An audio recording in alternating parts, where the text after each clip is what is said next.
आप सुन रहे हैं मुंशी प्रेमचंद की प्रसिद्ध कहानी नमक का दरोगा। जब नमक का नया विभाग बना और ईश्वर प्रदत्त वस्तु के व्यवहार करने का निषेध हो गया तो लोग चोरी छिपे इसका व्यापार करने लगे। अनेक प्रकार के छल प्रपंचों का सूत्रपात हुआ। कोई घूस से काम निकालता था, कोई चालाकी से। अधिकारियों के पौ 12 थे। पटवारी गिरी का सर्व सम्मानित पद छोड़ छोड़कर लोग इस विभाग की बरकंदाजी करते थे। इसके दरोगा पद के लिए तो वकीलों का भी जी ललचाता था। यह वह समय था जब अंग्रेजी शिक्षा और ईसाई मत को लोग एक ही वस्तु समझते थे। फारसी का प्राबल्य था। प्रेम की कथाएं और श्रृंगार रस के काव्य पढ़कर पारसीदा लोग सर्वोच्च पदों पर नियुक्त हो जाया करते थे। मुंशी बंसीधर भी जुलेखा की विरह कथा समाप्त करके सीरी और फरहाद के प्रेम वृतांत को, नल और नील की लड़ाई और अमेरिका के आविष्कार से अधिक महत्व की बातें समझते हुए रोजगार की खोज में निकले। उनके पिता एक अनुभवी पुरुष थे। समझाने लगे, बेटा, घर की दुर्दशा देख रहे हो, ऋण के बोझ से दबे हुए हैं। लड़कियां हैं, वे घास फूस की तरह बढ़ती चली जाती हैं। मैं कगारे पर का वृक्ष हो रहा हूँ, ना मालूम कब गिर पड़ूं। अब तुम ही घर के मालिक मुख्तार हो। नौकरी में ओहदे की ओर ध्यान मत देना, यह तो पीर का मजार है। निगाह चढ़ावे और चादर पर रखनी चाहिए। ऐसा काम ढूंढना जहाँ कुछ ऊपरी आय हो। मासिक वेतन तो पूर्णमासी का चांद है जो एक दिन दिखाई देता है और घटते घटते लुप्त हो जाता है। ऊपरी आय बहता हुआ स्रोत है जिससे सदैव प्यास बुझती है। वेतन मनुष्य देता है, इसी से उसमें वृद्धि नहीं होती। ऊपरी आमदनी ईश्वर देता है, इसी से उसकी बरकत होती है। तुम स्वयं विद्वान हो, तुम्हें क्या समझाऊं। इस विषय में विवेक की बड़ी आवश्यकता है। मनुष्य को देखो, उसकी आवश्यकता को देखो और अवसर को देखो। उसके उपरांत जो उचित समझो करो। गरज वाले आदमी के साथ कठोरता करने में लाभ ही लाभ है, लेकिन बेगैरज को दाव पर पाना जरा कठिन है। इन बातों को निगाह में बांध लो, यह मेरा जन्म भर की कमाई है। इस उपदेश के बाद पिताजी ने आशीर्वाद दिया। वंशीधर आज्ञाकारी पुत्र थे। ये बातें ध्यान से सुनी और तब घर से चल खड़े हुए।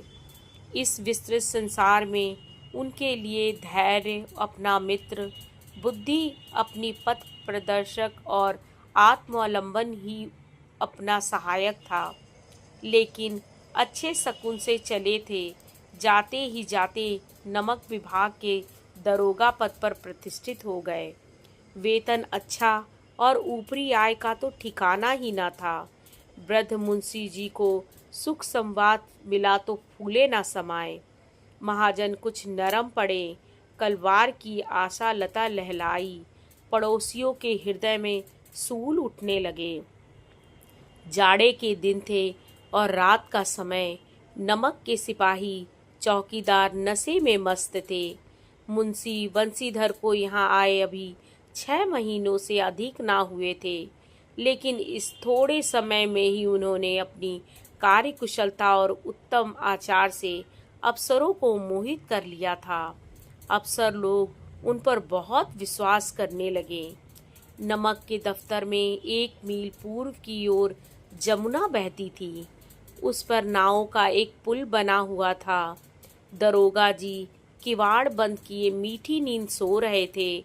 अचानक आंख खुली तो नदी के प्रवाह की जगह गाड़ियों की गड़गड़ाहट तथा मल्लाहों का कोलाहल सुनाई दिया। उठ बैठे। इतनी रात गए गाड़ियां क्यों नदी के पार जाती हैं? अवश्य कुछ ना कुछ गोलमाल है। तर्क ने भ्रम को पुष्ट किया। वर्दी पहनी, तमंचा जेब में रखा और बात ही बात में घोड़ा बढ़ाए हुए पुल पर आ पहुँचे। गाड़ियों की एक लंबी कतार पुल के पार जाती देखी। डांट कर पूछा, किसकी गाड़ियां हैं? थोड़ी देर तक सन्नाटा रहा। आदमियों में कुछ कानाफूसी हुई। तब आगे वाले ने कहा, पंडित ओलोपीदीन की। कौन पंडित ओलोपीदीन? दातागंज के। मुंशी बंसीधर चौके। पंडित ओलोपीदीन इस इलाके के सबसे प्रतिष्ठित जमींदार थे। लाखों रुपए का लेन देन करते थे। इधर छोटे से बड़े कौन ऐसे थे जो उनके ऋणी ना हो। व्यापार भी बड़ा लंबा चौड़ा था। बड़े चलते पुर्जे आदमी थे। अंग्रेज अफसर उनके इलाके में शिकार खेलने आते और उनके मेहमान होते। बारहों मास सदा व्रत चलता था। मुंशी ने पूछा, गाड़ियाँ कहाँ जाएंगी? उत्तर मिला, कानपुर। लेकिन इस प्रश्न पर कि इसमें क्या है, सन्नाटा छा गया। दरोगा साहब का संदेह और भी बढ़ा। कुछ देर तक उत्तर की बाट देखकर वह जोर से बोले, क्या तुम सब गूंगे हो गए हो? हम पूछते हैं, इसमें क्या लदा है? जब इस बार भी कोई उत्तर ना मिला तो उन्होंने घोड़े को एक गाड़ी से मिलाकर बोरे को टटोला। भ्रम दूर हो गया। यह नमक के ढेले थे। पंडित ओलोपीदीन अपने सजीले रथ पर सवार कुछ सोते कुछ जागते चले आते थे। अचानक कई गाड़ी वालों ने घबराए हुए आकर जगाया और बोले, महाराज, दरोगा ने गाड़ियां रोक दी है और घाट पर खड़े आपको बुलाते हैं। पंडित ओलोपीदीन का लक्ष्मी जी पर अखंड विश्वास था। वह कहा करते थे कि संसार का तो कहना ही क्या, स्वर्ग में भी लक्ष्मी का ही राज्य है। उनका यह कहना यथार्थ ही था। न्याय और नीति सब लक्ष्मी के ही खिलौने हैं। इन्हें वह जैसे चाहती है नचाती है। लेटे ही लेटे गर्व से बोले, चलो हम आते हैं। यह कहकर पंडित जी ने बड़ी निश्चितता से पान के बीड़े लगाकर खाए। फिर लिहाफ ओढ़े हुए दरोगा के पास आकर बोले, बाबूजी, आशीर्वाद कहिए, हमसे ऐसा कौन सा अपराध हुआ कि गाड़ियां रोक दी गईं? हम ब्राह्मणों पर तो आपकी कृपा दृष्टि रहनी चाहिए। बंसीधर रुखाई से बोले, सरकारी हुक्म। पंडित ओलोपीदीन ने हंसकर कहा, हम सरकारी हुक्म को नहीं जानते और ना सरकार को। हमारे सरकार तो आप ही हैं। हमारा और आपका तो घर का मामला है। हम कभी आपसे बाहर हो सकते हैं? आपने व्यर्थ का कष्ट उठाया। यह हो नहीं सकता कि इधर से जाएं और इस घाट के देवता को भेंट न चढ़ावें। मैं तो आपकी सेवा में स्वयं ही आ रहा था। बंसीधर पर ऐश्वर्य की मोहिनी वंशी का कुछ प्रभाव ना पड़ा। ईमानदारी की नई उमंग थी। कड़क कर बोले, हम उन नमक हरामों में नहीं हैं जो कौड़ियों पर अपना ईमान बेचते फिरते हैं। आप इस समय हिरासत में हैं। आपको कायदे के अनुसार चालान होगा। बस मुझे अधिक बातों की फुर्सत नहीं है। जमादार बदलू सिंह, तुम इन्हें हिरासत में ले चलो, मैं हुक्म देता हूँ। पंडित ओलोपीदीन स्तंभित हो गए। गाड़ी वालों में हलचल मच गई। पंडित जी के जीवन में कदाचित यह पहला ही अवसर था कि पंडित जी को ऐसी कठोर बातें सुननी पड़ी। बदलू सिंह आगे बढ़ा, किंतु रोब के मारे यह साहस ना हुआ कि उनका हाथ पकड़ सके। पंडित जी ने धर्म को धन का ऐसा निरादर करते कभी ना देखा था। विचार किया कि यह अभी उद्दंड लड़का है, माया मोह के जाल में अभी नहीं पड़ा, अल्हड़ है, झिझकता है। बहुत दीन भाव से बोले, बाबू साहब, ऐसा ना कीजिए, हम मिट जाएंगे, इज्जत धूल में मिल जाएगी। हमारा अपमान करने से आपके हाथ क्या आएगा? हम किसी तरह आपसे बाहर थोड़े ही हैं। बंसीधर ने कठोर स्वर में कहा, हम ऐसी बातें नहीं सुनना चाहते। ओलोपीदीन ने जिस सहारे को चट्टान समझ रखा था वह पैरों के नीचे खिसकता हुआ मालूम हुआ। स्वाभिमान और धन ऐश्वर्य की कड़ी चोट लगी, किंतु अभी तक धन की सांख्यिकी शक्ति का पूरा भरोसा था। अपने मुख्तार से बोले, लाला जी, 1,000 के नोट बाबू साहब को भेंट करो। आप इस समय भूखे सिंह हो रहे हो। बंसीधर ने गरम होकर कहा, 1,000 नहीं, 1,00,000 भी मुझे सच्चे मार्ग से नहीं हटा सकते। धर्म की इस बुद्धिहीन दृढ़ता और देव दुर्लभ त्याग पर मन बहुत झुंझलाया। अब दोनों शक्तियों में संग्राम होने लगा। धन ने उछल उछल कर आक्रमण करने शुरू किए। 1 से 5, 5 से 10, 10 से 15 और 15 से 20,000 तक नौबत पहुंची, किंतु धर्म अलौकिक वीरता के साथ बहुसंख्यक सेना के सम्मुख अकेला पर्वत की भांति अटल अविचलित खड़ा था। ओलोपीदीन निराश होकर बोले, अब इससे अधिक मेरा साहस नहीं, आगे आपको अधिकार है। बंसीधर ने अपने जमादार को ललकारा। बदलू सिंह मन में दरोगा जी को गालियां देता हुआ पंडित ओलोपीदीन की ओर बढ़ा। पंडित जी घबराकर 2-3 कदम पीछे हट गए। अत्यंत दीनता से बोले, बाबू साहब, ईश्वर के लिए मुझ पर दया कीजिए। मैं 25,000 पर निपटारा करने को तैयार हूँ। असंभव बात है। 30,000 पर किसी तरह भी संभव नहीं। क्या 40,000 पर भी नहीं? 40,000 नहीं, 40,00,000 पर भी असंभव है। बदलू सिंह, इस आदमी को हिरासत में ले लो। अब मैं एक शब्द भी नहीं सुनना चाहता। धर्म ने धन को पैरों तले कुचल डाला। ओलोपीदीन ने एक हष्ट पुष्ट मनुष्य को हथकड़ियाँ लिए हुए अपनी तरफ आते देखा। चारों ओर निराश और कातर दृष्टि से देखने लगे। इसके बाद मूर्छित होकर गिर पड़े। दुनिया सोती थी पर दुनिया की जीभ जागती थी। सवेरे देखिए तो बालक वृद्ध सबके मुंह से यही बात सुनाई देती थी। जिसे देखिए वही पंडित जी के इस व्यवहार पर टीका टिप्पणी कर रहा था। निंदा की बौछारें हो रही थीं। मानो संसार से अब पापी का पाप कट गया। पानी को दूध के नाम से बेचने वाला ग्वाला, कल्पित रोज नामचे भरने वाले अधिकारी वर्ग, रेल में बिना टिकट सफ़र करने वाले बाबू लोग, जाली दस्तावेज बनाने वाले सेठ और साकार, यह सब के सब देवताओं की भांति गर्दनें चला रहे थे। जब दूसरे दिन पंडित ओलोपीदीन अभियुक्त होकर कांस्टेबलों के साथ हाथों में हथकड़ियाँ, हृदय में ग्लानि और क्षोभ भरे, लज्जा से गर्दन झुकाए अदालत की तरफ चले तो सारे शहर में हलचल मच गई। मेलों में कदाचित आंखें इतनी व्यग्र न होती होंगी। भीड़ के मारे छत और दीवार में कोई भेद न रहा, किंतु अदालत में पहुंचने की देर थी।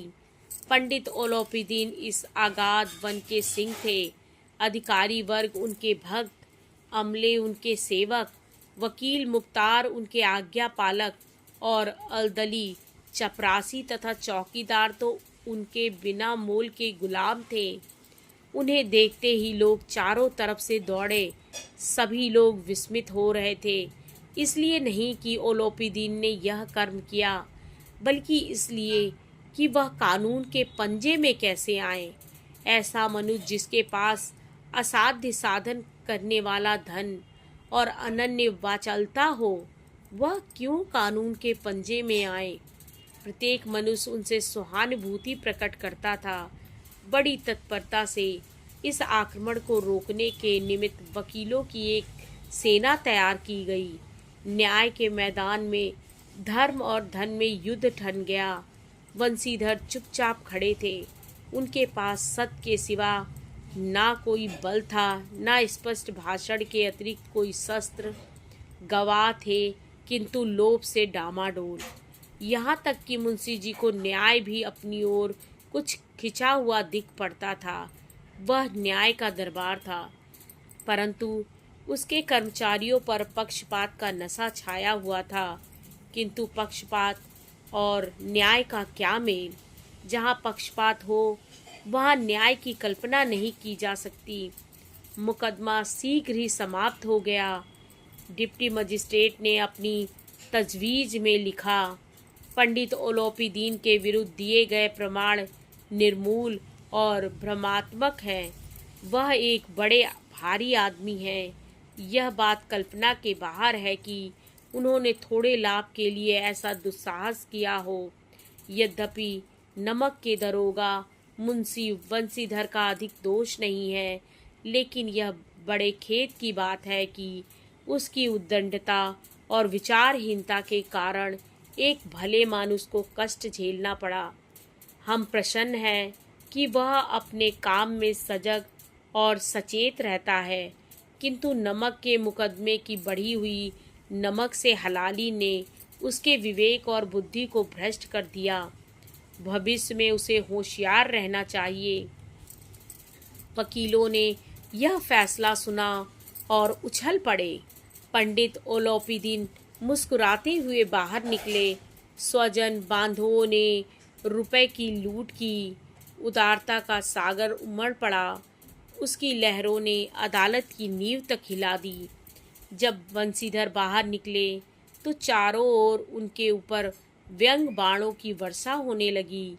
चपरासियों ने झुक झुक कर सलाम किए, किंतु इस समय एक कटु वाक्य, एक एक संकेत उनकी गर्वाग्नि को प्रज्वलित कर रहा था।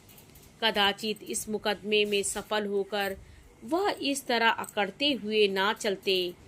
आज उन्हें संसार का एक खेदजनक विचित्र अनुभव हुआ। न्याय और विद्वता, लंबी चौड़ी उपाधियाँ, बड़ी बड़ी दाढ़ियाँ, ढीले चोंगे एक भी सच्चे आदर का पात्र नहीं है।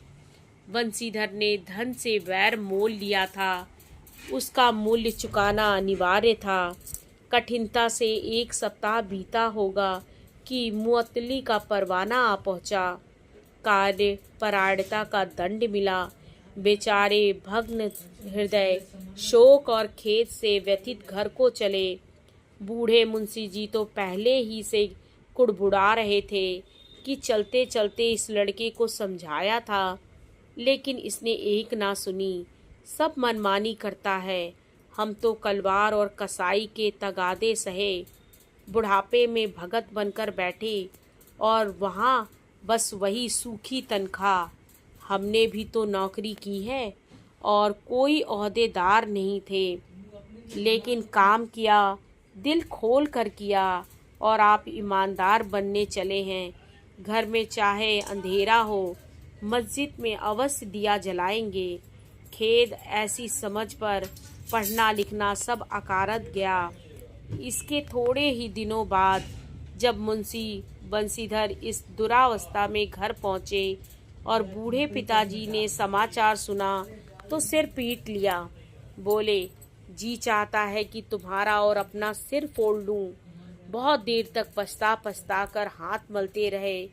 क्रोध में कुछ कठोर बातें भी कहीं, और यदि बंसीधर वहां से टल ना जाता तो अवश्य ही यह क्रोध विकट रूप धारण करता।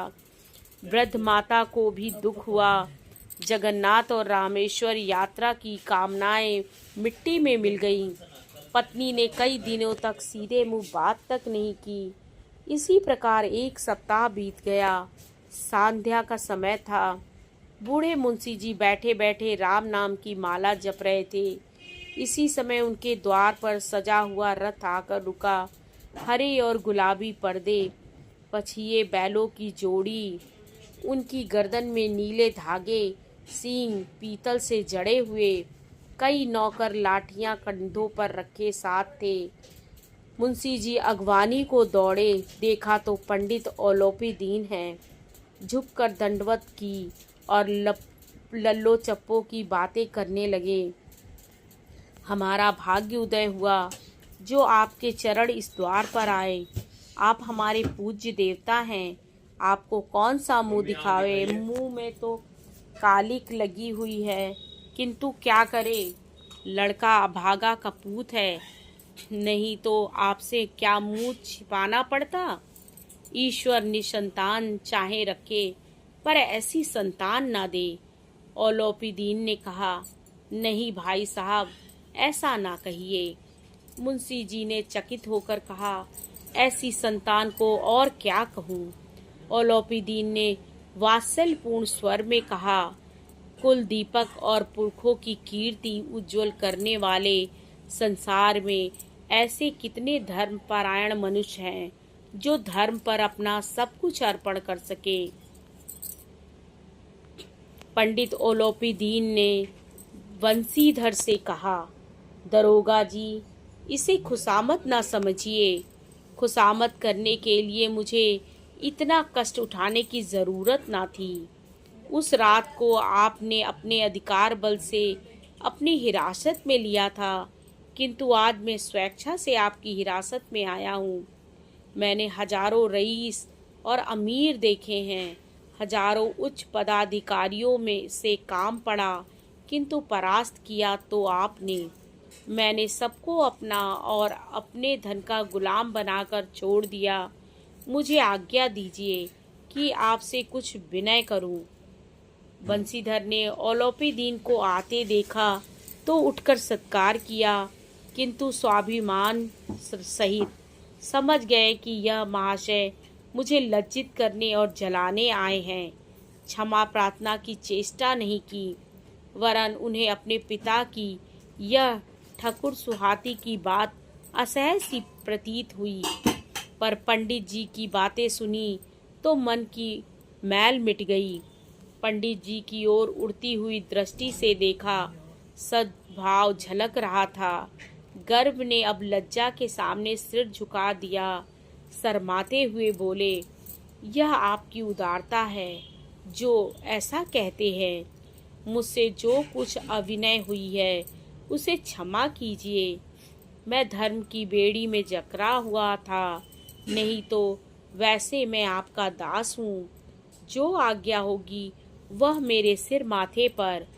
ओलोपीदीन ने विनीत भाव से कहा, नदी तट पर आपने मेरी प्रार्थना नहीं स्वीकार की थी, किंतु आज स्वीकार करनी पड़ेगी। बंसीधर बोले, मैं किस योग्य हूँ, किंतु जो कुछ सेवा मुझसे हो सकती है उसमें त्रुटि ना होगी। ओलोपीदीन ने एक स्टाम्प लगा हुआ पत्र निकाला और उसे बंसीधर के सामने रखकर बोले, इस पत्र को स्वीकार कीजिए और अपने हस्ताक्षर कर दीजिए। मैं ब्राह्मण हूँ, जब तक यह सवाल पूरा ना कीजिएगा द्वार से ना हटूंगा। मुंशी बंसीधर ने उस कागज को पढ़ा तो कृतज्ञता से आंखों से आंसू भर आए। पंडित ओलोपीदीन ने उनको अपनी सारी जायदाद का स्थायी मैनेजर नियत किया था। 6,000 वार्षिक वेतन के अतिरिक्त रोजाना खर्च अलग, सवारी के लिए घोड़ा, रहने को बंगला, नौकर चाकर मुफ्त। कंपित स्वर में बोले, पंडित जी, मुझ में इतनी सामर्थ्य नहीं है कि मैं आपकी उदारता की प्रशंसा कर सकूं, किंतु ऐसे उच्च पद के योग्य नहीं हूँ। ओलोपीदीन हंसकर बोले, मुझे इस समय एक अयोग्य मनुष्य की ही जरूरत है। बंसीधर ने गंभीर भाव से कहा, यो मैं आपका दास हूँ। आप जैसे कीर्तिवान सज्जन पुरुष की सेवा करना मेरे लिए सौभाग्य की बात है, किंतु मुझ में न विद्या है, न बुद्धि, न वह स्वभाव जो इन त्रुटियों की पूर्ति कर देता है। ऐसे महान कार्य के लिए एक बड़े मर्मज्ञ अनुभवी मनुष्य की जरूरत है। ओलोपीदीन ने कलमदान से कलम निकाली और उसे बंसीधर के हाथ में देकर बोले, ना मुझे विद्वता की चाह है, ना अनुभव की, ना मर्मज्ञता की, ना कार्यकुशलता की। इन गुणों के महत्व को खूब पा चुका हूँ। अब सौभाग्य और सुअवसर ने मुझे वह मोती दे दिया जिसके सामने योग्यता और विद्वता की चमक फीकी पड़ जाती है। यह कलम लीजिए, अधिक सोच विचार ना कीजिए, दस्तखत कर दीजिए। परमात्मा से यही प्रार्थना है कि वह आपको सदैव वही नदी के किनारे वाला बेमुरौवत, उद्दंड, कठोर परंतु धर्मनिष्ठ दरोगा बनाए रखे। बंसीधर की आंखें डबडबा आईं। हृदय के संकुचित पात्र में इतना एहसान ना समा सका। एक बार फिर पंडित जी की ओर भक्ति और श्रद्धा की दृष्टि से देखा और कांपते हुए हाथ से मैनेजरी के कागज पर हस्ताक्षर कर दिए। औलोपीदीन ने प्रफुल्लित होकर उन्हें गले लगा लिया। आप सुन रहे थे मुंशी प्रेमचंद की प्रसिद्ध कहानी नमक का दरोगा।